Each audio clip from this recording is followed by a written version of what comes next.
that at the name of Jesus, every knee should bow, of those in heaven, and of those on earth, and of those under the earth. Verse 11, and that every tongue should confess that Jesus Christ is Lord to the glory of God the Father. Kapag-aaralan natin, the highly exalted Christ. The highly exalted Christ. Purihin ang Panginoon.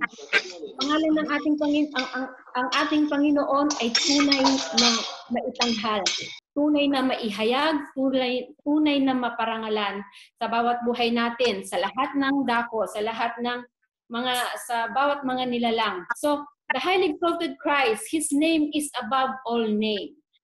The highly exalted Christ, all knees will bow down to His name, and the highly exalted Christ, all tongues will confess His name. Purihin ang Panginoon. His name is above all name. Sabi doon sa verse 9, and given Him the name, so verse 9, therefore God has highly exalted Him and given Him the name which is above every name. So His name is above all name. The name of Jesus is above of every name. Amen. Tayo, ang pangalan ng Panginoong Hesus ay matayog sa lahat ng pangalan. Mas mataas sa lahat ng mga pangalan. Sabi dito sa Matthew 1:21, and she will bring forth a son, and you shall call his name Jesus, for he shall save his people from their sins. Luke 1:31, sabi doon, and behold, you will conceive in your womb and bring forth a son and shall call his name Jesus. So ang pangalan ng Panginoong Hesus, Jesus, His name is above all names. Jesus is the name above all names. Bago pa lang maipanganak ang Panginoong Hesus, bago pa lang na magdalang tao si Mary, bago pa lang yung kanyang kamatayan at yung kanyang resurrection, ibinigay na yung kanyang pangalan. The name of Jesus. The name of Jesus which is above every name. Alam ng Diyos na ang Panginoong Hesus ay magiging, sabi doon sa verse 8, being found in appearance as a man, He humbled Himself and became obedient to the point of death. Ang alam ng Diyos na ang Panginoong Hesus ay magiging masunurin hanggang sa kamatayan, even the death on the cross. Sabi niya doon, hanggang sa kamatayan doon sa cross. So the name above all names, Jesus was His name. Jesus is the name. At ang mission ng Panginoon, sabi doon sa Matthew 1:21, He shall save His people from their sins. That is the mission of Jesus. Bakit nagkatawang-tao ang Panginoong Hesus? Is to save His people from their sins. Sabi niya doon. God knew that Jesus will obey Him even to the point of death. Doon sa kamatayan sa krus para iligtas ang kanyang bayan sa kanilang kasalanan, para tubusin ang mga tao sa kanilang kasalanan. Ang Panginoong Hesus, kinuha niya yung punishment, yung kaparusahan ng kamatayan na dapat na tayo, ako, ikaw, ang dapat na magdanas o magbayad. Ang pangalan ng Panginoong Hesus, the name above all names, the name beyond compare, and the name so powerful. Wala nang mas magiging makapangyarihan pa sa pangalan ng ating Panginoong Hesus. Sabi doon sa Acts 4:12, pagdating sa ating kaligtasan, Acts 4:10-12, sabi doon, nor is there salvation in any other, for there is, verse 12 na yung aking binabasa, for there is no other name under heaven given among men by which we must be saved. Pero titingnan natin, kasi ang ano nito is mula doon sa chapter 3. At verse 10, sinabi doon, binanggit doon ang pangalan ng ating Panginoong Hesus. Nor is there, verse 12, nor is there salvation in any other, for there is no other name under heaven given among men by which we must be saved. So walang ibinigay sa silong ng lupa na sukat ikaligtas ng tao. Ang tanging pangalan lang ng ating Panginoong Hesus, hindi sa pangalan ng kahit na sino man, hindi sa pangalan ni Allah, hindi sa pangalan ni Buddha, hindi sa pangalan ni Manalo, hindi sa pangalan ni Kibuloy. At kung kilala nyo, naririnig nyo din si Rufino S. Magliba, hindi rin sa kanyang pangalan na maliligtas ang mga tao. At hindi rin sa pamamagitan ng kahit na ikaw na ang tao ay nasa mga o kaanib, miyembro ng kahit na anumang mga grupo, kahit ang ATMEF hindi makakapagligtas sa tao. Sa tanging pangalan lamang ng ating Panginoong Hesus magkakaroon ng kaligtasan ang bawat mga tao. Tayo nandirito dahil tayo ay inigligtas dahil sa pangalan ng ating Panginoong Hesus.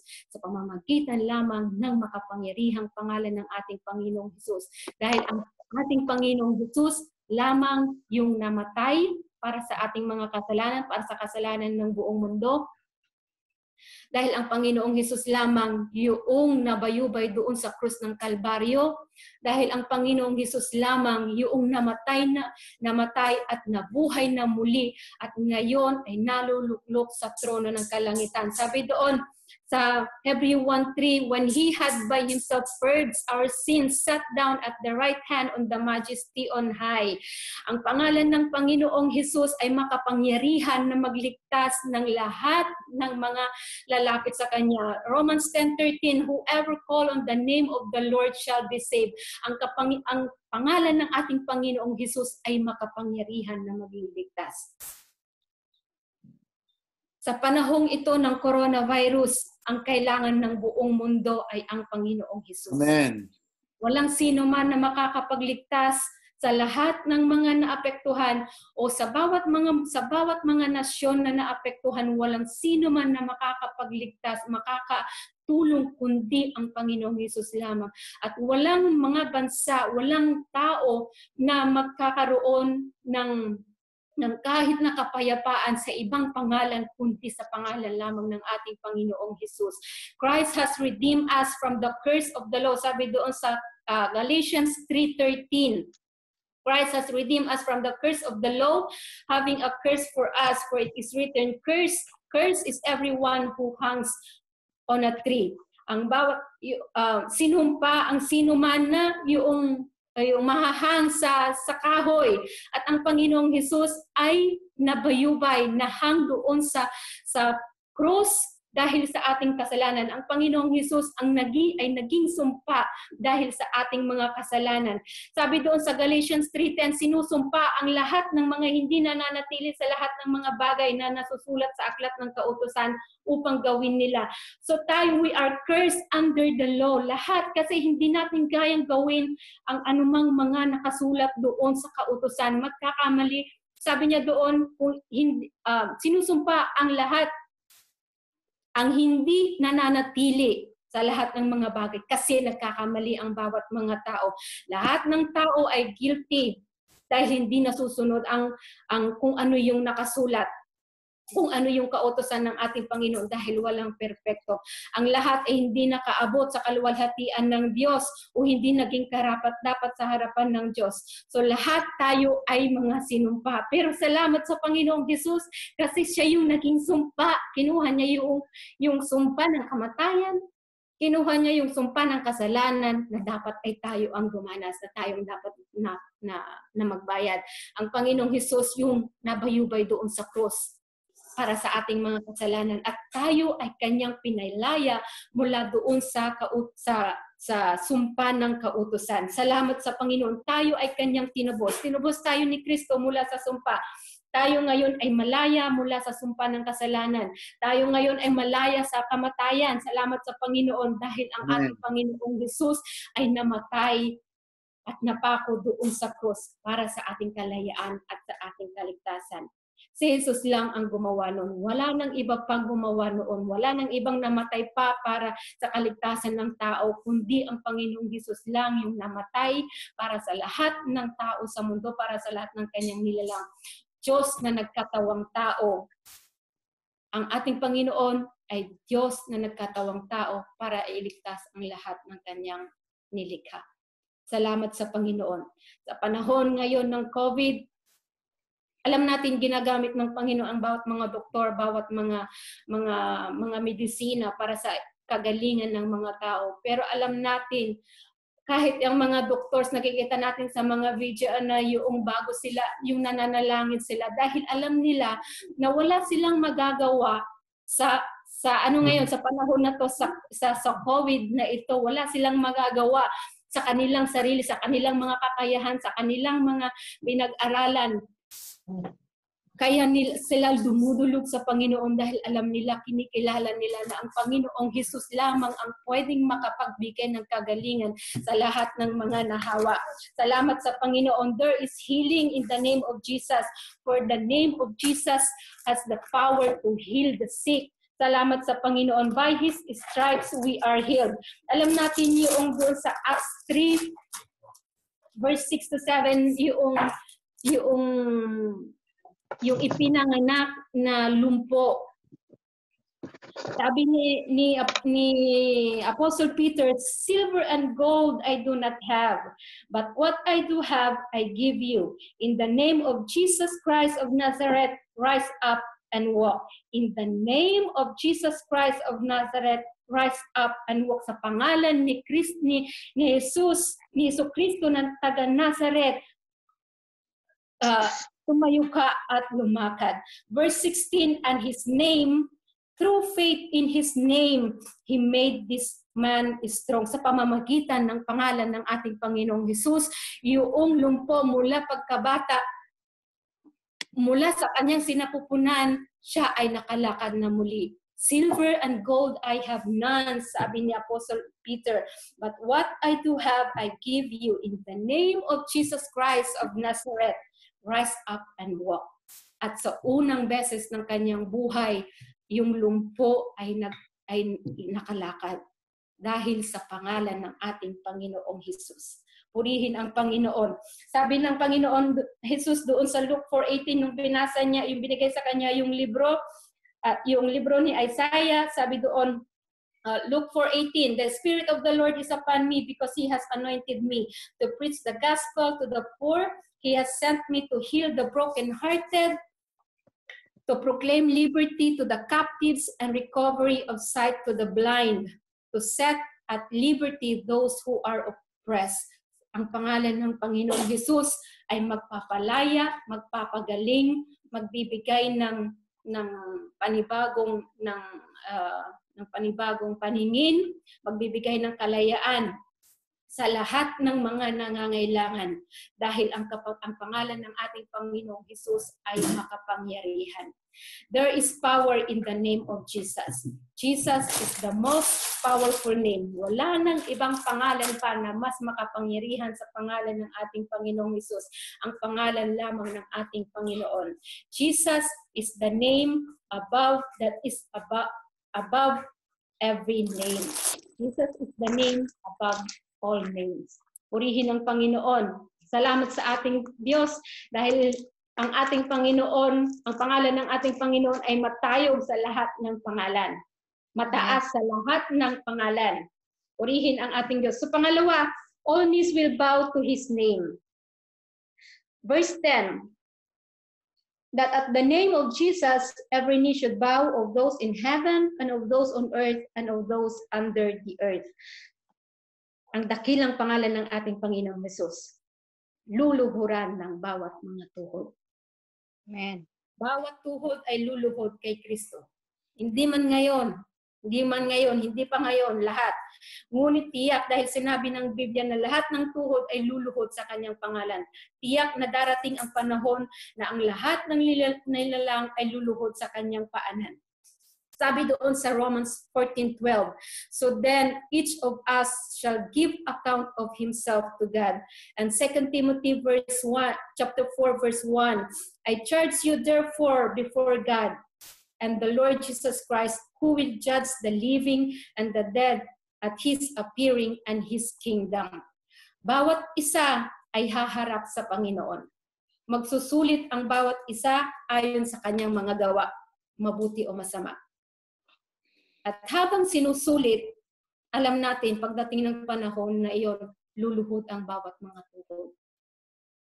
All knees will bow down at the feet of Jesus. Sa lahat ng mga nag-reject sa Kanya, lahat ay luluhod. Sa lahat ng mga tumanggi sa Kanya, pagdating ng panahon, lahat sila ay luluhod sa Kanyang paanan. Bawat mga hindi sumunod sa Kanya, lahat ay luluhod. Sila ay luluhod sa paanan ng ating Panginoong Hesus. Lahat ng mga nagmamataas ngayon, lahat ay luluhod sa pangalan ng Panginoong Hesus.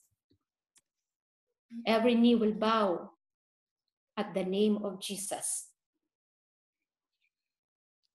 Sabi doon sa Revelation 4, chapter 10, the 24 elders fall down before Him who sits on the throne and worship Him who lives forever and ever and cast their crowns before the throne. Sa kalangitan, tuloy ko, saying, you are worthy, O Lord, to receive glory and honor and power, for you created all things, and by your will they exist and were created. Sabi dito, that at the name of Jesus, every knee should bow of those in heaven. Of those in heaven.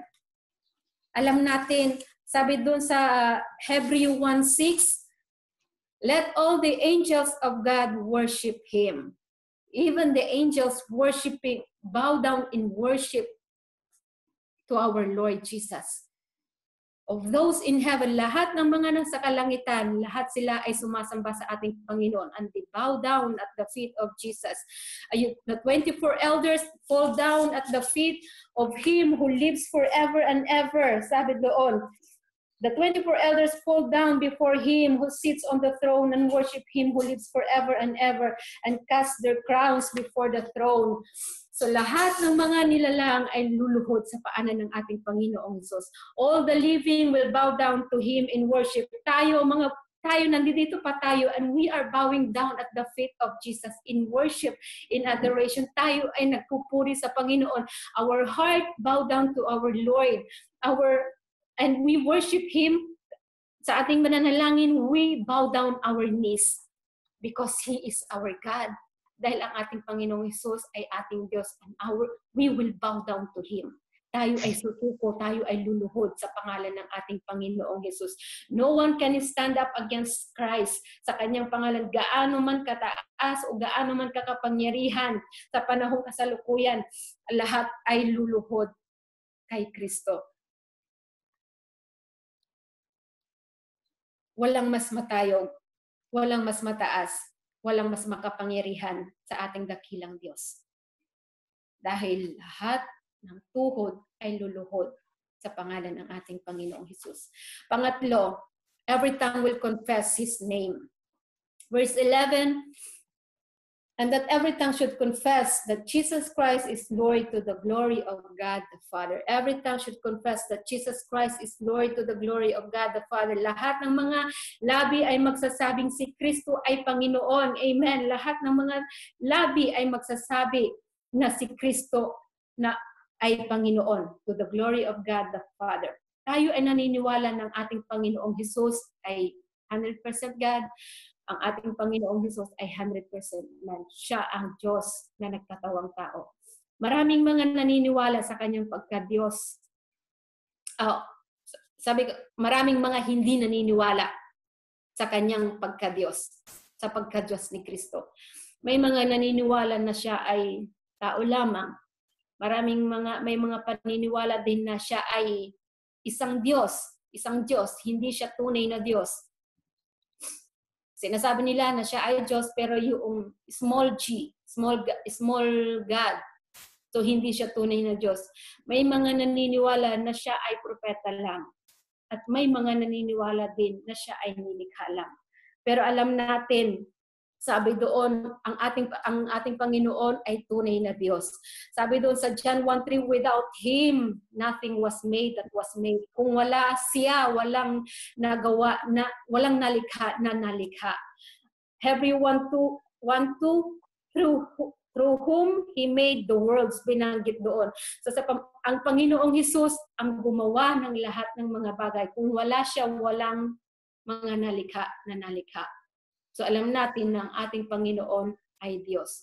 And every tongue will confess that Jesus Christ is Lord. Puntahan natin yung sa Matthew 16. Matthew 16, chapter 13. 16 verse 13. Sabi dito,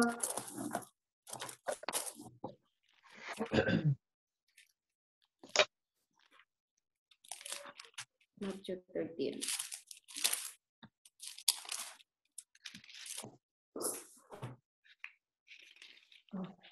Sorry, Matthew 16 verse 13.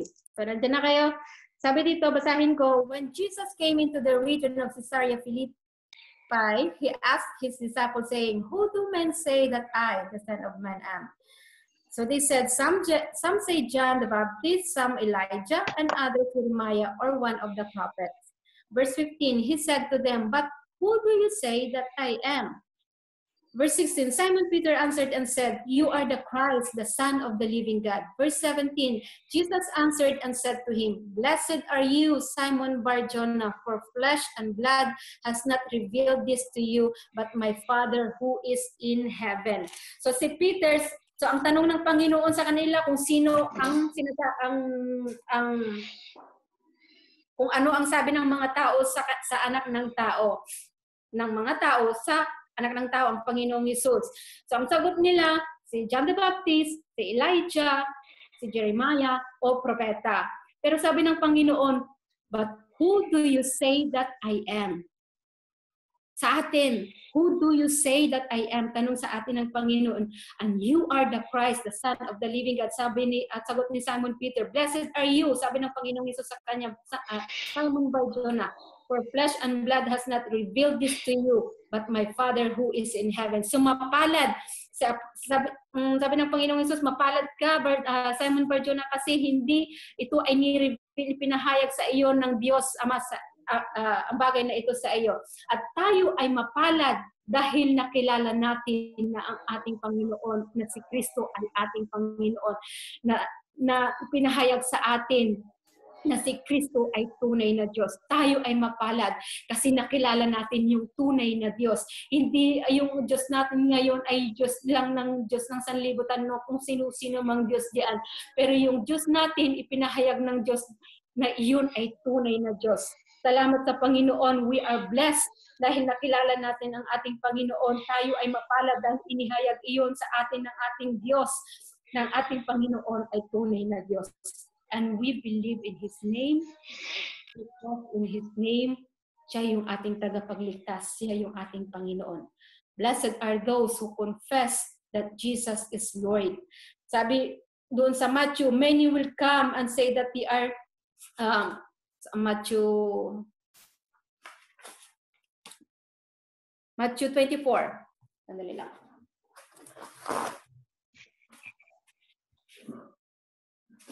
So maraming mga darating na magsasabi na sila ang tagapagligtas, sila si Kristo. Matthew 24 verse 5, for many will come in my name saying I am the Christ and will deceive many. So marami na ngayon yung mga nadideceive, marami na ngayon yung mga nalinlang, marami na ngayon yung mga naniwala doon sa mga nagsasabi na sila ay si Kristo.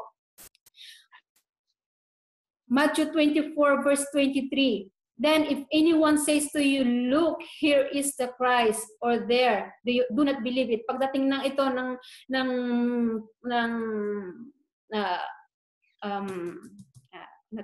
sa Great Tribulation, magsasabi nandito si Kristo, do not believe it. 24, for false Christ and false prophets. So marami, kahit naman ngayon, marami ng mga nagsisilutangan o nagsisidatingan na mga false Christ and false prophets. Matthew 24:24, for false Christ and false prophets will rise and show great signs and wonders to deceive, if possible, even the elect. No, false Christ, sila ay magbibigay ng mga signs, magpapakita ng mga miracles, mga counterfeit. At alam natin na si Satan naman ay makapangyarihan eh. Kaya niyang gawin lahat. But one thing, ang hindi niya kayang gawin, yung magbigay ng buhay. Mm-hmm. Kasi hindi siya yung buhay. Hindi siya ang buhay. Kaya niyang magbigay, kaya niyang gumawa ng mga wonders, mga miracles, counterfeit ang lahat ng mga yun to deceive many, sabi niya. Even the elect, sabi niya doon. Pero lahat ng mga iyon ay isa lang ang kaya niyang, hindi niya kayang ibigay, ang buhay. Dahil ang Panginoong Hesus lang yung buhay. Amen. Siya lang yung buhay. Siya lamang yung pumarito na nagbigay ng buhay. I give them eternal life, sabi ng Panginoon. Dahil ang Panginoon mismo yung buhay. In Him was life, sabi doon sa John. Salamat sa Panginoon. So maraming mga darating na false Christ and false prophets na para i-deceive ang marami. Pero lahat ng mga iyon ay mga false Christ. Hindi siya totoong Diyos. Dahil sinabi na mismo, binalaan na mayroon ng warning mula sa Panginoong Hesus. Sa panahong kasalukuyan, marami nang nagsasabi niyaan. Sila ang tagapagligtas. Noon, si Kibuloy, sabi ko, ba't parang ang laki? Tapos, tinignan ko din naman. Tapos parang nagtaka lang ako gawa ng bakit lahat sila ay mga nakaputi. Parang something wrong. Something wrong at lahat sila ay nakaputi. Tapos, meron akong pinakinggan, makikita natin kasi kung ano yung kanyang sinasabi. Magpapanting yung ating mga tenga sa kanyang mga sinasabi. So, hindi si Alang tagapagligtas, hindi si Buddha, hindi si Manalo, hindi si Kibuloy, hindi rin si RSM. Kung kilala nyo si RSM, kung nadidinig ninyo siya, pero ano na yun. At maraming mga susunod sa kanila. Madami ang mga madadaya. Pero mapalad tayo. Though pinapanalangin natin ang kaligtasan ng buong mundo, kaligtasan ng mga wala pa kay Kristo, mapalad tayo na tayo ay mga tagasunod ng tunay na tagapagligtas. Amen. Si Jesus na ating Panginoon.